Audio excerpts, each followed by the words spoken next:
दोस्तों आज की सबसे बड़ी खबर है जिस पर बातचीत करते हैं। खबर आज संसद भवन से दो वीडियो वायरल हो रही है। एक में अखिलेश यादव, दूसरे में पप्पू यादव। लेकिन सवाल ये है कि आज की खबर इतनी वायरल क्यों हो रही है? क्योंकि बहुजन समाज पार्टी का एक नेता है, जिला उपाध्यक्ष है, जिसने पूरे पीडीए समाज की पोल खोल दी है। जैसा कि आप लोगों ने थंबनेल में भी देखा, पीडीए समाज की पूरी तरीका से पोल खोल दिया है बसपाई नेता ने। आपको बता दें कि उन्होंने बता दिया कि पीडीए है क्या और असल में जो और पीडीए के बाद जातियां समाजवादी पार्टी में हैं उनका क्या काम है। सबसे बड़ी आज की खबर है, इस पर बातचीत करेंगे। अखिलेश यादव जी के सहमति से ही वक्फ बिल संशोधन पास हुआ है संसद भवन में, जिसमें कांग्रेस ने भी अपना पूरा समर्थन किया है। मुसलमानों को अंधेरे में रखने का पूरा प्रयास समाजवादी पार्टी और कांग्रेस का है। अगर वो अंधेरे में नहीं रहेंगे तो उन्हें कैसे डराया जाएगा बीजेपी के नाम पर। आज सबसे बड़ी खबर है, ये भी आपको बताएंगे। कई लोगों ने लिखा है कि सिर्फ मुस्लिम समाज के लोगों को डरवाने के लिए उनके अंदर डर पैदा कर देते हैं कांग्रेसी और समाजवादी पार्टी के नेताओं और बड़े-बड़े पदाधिकारी। तो ये भी आपको बताएंगे। एक-एक खबर आपके लिए सुनना बहुत ज़रूरी है। चलिए वीडियो शुरू करते हैं। नमस्कार दोस्तों, मेरा नाम पराग है और आज आप सभी का मैं बहुत-बहुत स्वागत करता हूं।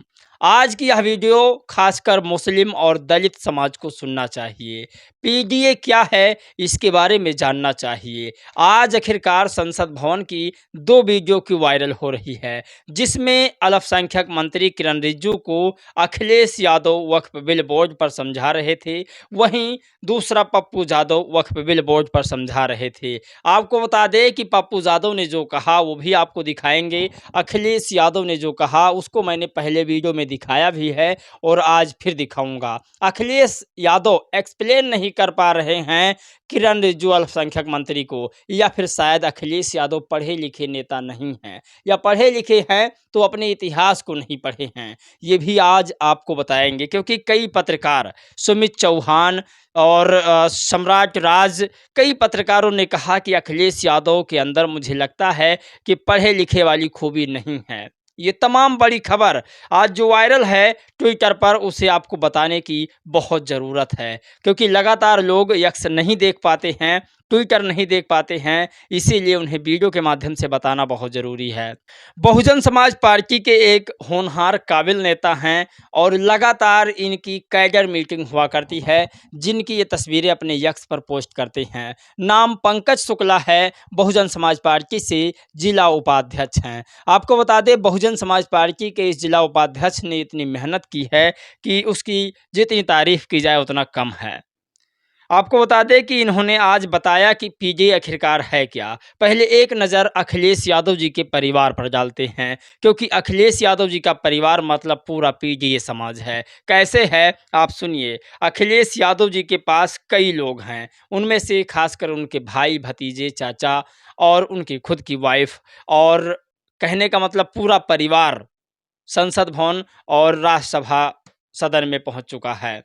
आपको बता दें कि राज्यसभा सांसद चाचा जी हैं और विधायक चाचा जी हैं। राज्यसभा सांसद रामगोपाल जी हैं और विधायक जो है वो शिवपाल चाचा जी हैं। सांसद पत्नी हैं और सांसद एक भाई भी हैं, और दूसरा भी सांसद अक्षय यादव और धर्मेंद्र यादव, ये दोनों भाई हैं, इनके सांसद हैं।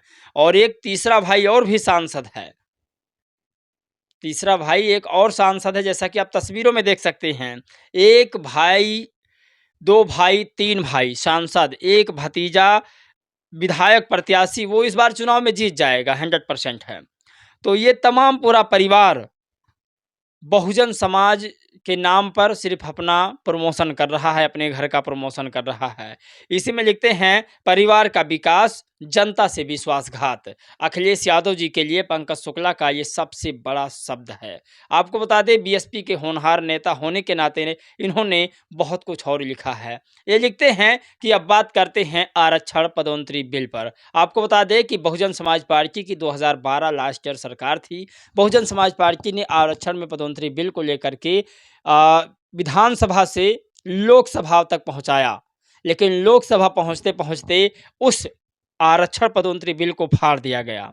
आज जिस तरह से रामजी सुमन दलित समाज से हैं और इन्होंने पूरे दलितों को गाली खिलाने का ठेका ले रखा है, उसी तरीका से उस समय भी कुछ ऐसा ही हुआ था।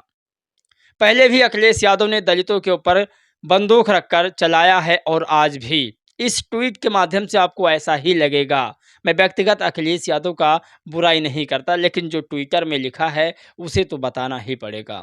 आपको बता दें, इस ट्वीट के माध्यम से आप समझिए कि अखिलेश यादव दलित और मुस्लिम को किस तरह से गुमराह कर रहे हैं। 2012 में बसपा के प्रयास से प्रमोशन में आरक्षण पदोन्नति बिल जब संसद भवन किसी प्रकार से पहुंच चुका, राज्यसभा से पास होकर के, तब इसे पहुंचाने वाले भी नारायण स्वामी जी थे, जिनके द्वारा लोकसभा में पहुंचा था। ये केंद्रीय मंत्री थे और इन्होंने पहुंचाया। उस समय पर तथाकथित जो पीडीए है, उस पीडीए के एक नेता थे, यानी समाजवादी पार्टी के एक नेता थे, जिनका नाम यशवीर सिंह था। यशवीर सिंह ने ही उस आरक्षण पदोन्नति बिल को फाड़ा था। आज तक किसी व्यक्ति को ये नहीं पता चला कि आरक्षण पदोन्नति बिल को उस सदन में किसने फाड़ा। लेकिन आपको बता दें कि आरक्षण पदोन्नति बिल एक धोबी समाज से आने वाला व्यक्ति, जिसका नाम यशवीर सिंह था, उसने उस बिल को फाड़ा था। जिस तरह आज पूरे दलितों को रामजी सुमन जी गाली खिलवा रहे हैं, पूरा ठाकुर समाज दे रहा है, क्षत्रिय समाज, ठीक ऐसा भी पहले हुआ था। दलितों ने ही दलितों को छला था उस समय भी। आपको बता दें कि ये पंकज शुक्ला लिखते हैं और आगे लिखते हैं कि कांग्रेस ने यह कहकर आरक्षण पदोन्नति बिल को टार दिया था, पास नहीं किया था। इन्होंने कहा कि इस बिल की प्रतियां नहीं है, यानी दूसरी प्रतियां नहीं है, इसलिए आरक्षण में पदोन्नति बिल नहीं पास हो सकता है। उस समय केंद्र में कांग्रेस पार्टी की सरकार थी। आज जब संसद भवन में यानी कि 2 अप्रैल 2025 को जब बीजेपी ने मुसलमानों के खिलाफ वक्फ बिल बोर्ड को पास करने के लिए संसद भवन पहुंचाया, तब कितने अखिलेश यादव जी के सांसद और कांग्रेस पार्टी के सांसदों ने उस बिल का विरोध किया और उस बिल को फाड़ा। संसद भवन में सिर्फ एक ही नेता ने उस बिल को फाड़ा, वो है असादुद्दीन ओवैसी। आपको बता दें कि किसी और नेता ने, अखिलेश यादव के नेता और कांग्रेस पार्टी के नेता आखिर क्यों नहीं उस बिल का विरोध किए। जिस तरह से 2012 में अखिलेश यादव जी के नेताओं ने, सांसदों ने उस बिल को फाड़ करके ये साबित किया था कि मैं दलितों का आरक्षण पदोन्नति बिल पास नहीं होने दूंगा। आज क्यों नहीं बीजेपी के खिलाफ उसने इस बिल को फाड़ा और क्यों नहीं साबित किया कि मैं मुसलमानों का हितैषी हूं, बीजेपी से मैं टकरा सकता हूं, इस बिल को फाड़ सकता हूं। सिर्फ दलित और मुस्लिम को गुमराह किया जा रहा है। कैसे उसका ऊंट लिया जाए बीजेपी का डर दिखा करके, या संविधान बचाने के नाम पर दलितों का ऊंट लिया जाए, ये कहीं ना कहीं बहुत बड़ी चाल है। आगे लिखते हैं कि अगर समाजवादी पार्टी और कांग्रेस चाहती तो ये बिल पास नहीं होता। अगर इसका पुरजोर विरोध करती तो ये संसद भवन तक नहीं पहुंच सकता था, क्योंकि बीजेपी के पास जीतने के लिए पर्याप्त सांसद नहीं थे। इस बिल को पास कराने के लिए उसके पास कहां से पर्याप्त सांसद आ चुके थे। जिस पार्टी के प्रधानमंत्री बैसाखी पर चल रहे हों, नीतीश कुमार और चंद्रबाबू नायडू के बैसाखी पर, उसको इतना वोट कहां से मिल गया कि बिल पास हो गया। किरण रिजिजू अल्पसंख्यक मंत्री हैं, उन्होंने खुद स्टेटमेंट दिया है कि कांग्रेस और तमाम और पार्टी के नेता, मैं जिनका नाम नहीं लेना चाहता, तमाम पार्टी के नेता मिल करके बीजेपी का समर्थन किया है। अब सोचिए 100% वोट मुस्लिम समाज का लेती है कांग्रेस और समाजवादी पार्टी, लेकिन संसद भवन में भी मुस्लिम के खिलाफ जो वक्फ बिल बोर्ड है वो पास हो जाता है। सवाल यह है कि अखिलेश यादव जी को सिर्फ वोट लेना आता है मुसलमानों का। आपने ये वीडियो दोनों देखा, पहले आप वीडियो देखिए।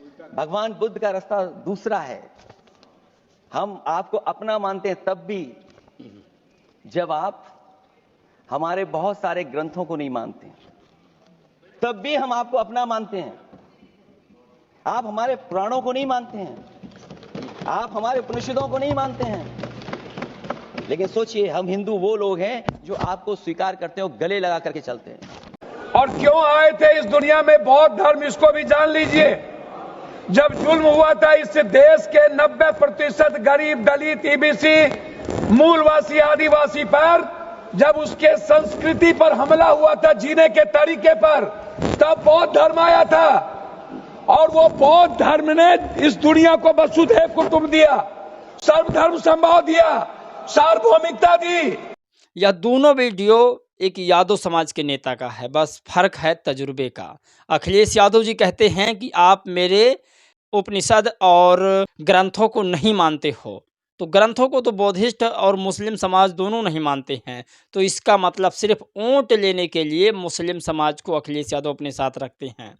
अन्यथा अगर कहीं ये सिस्टम हो जाए कि मुस्लिम और दलित को कौन पहले भगाएगा, तो सबसे पहले अखिलेश यादव से खड़े हो जाएंगे, क्योंकि उन्होंने खुद संसद भवन में ये बयान दिया है कि जो बौद्धिस्ट हैं वो हमारे ग्रंथों को, हिंदू ग्रंथों को नहीं मानते हैं, और हम हिंदू समाज का इतना बड़ा दिल है कि उन्हें अपने गले लगाते हैं।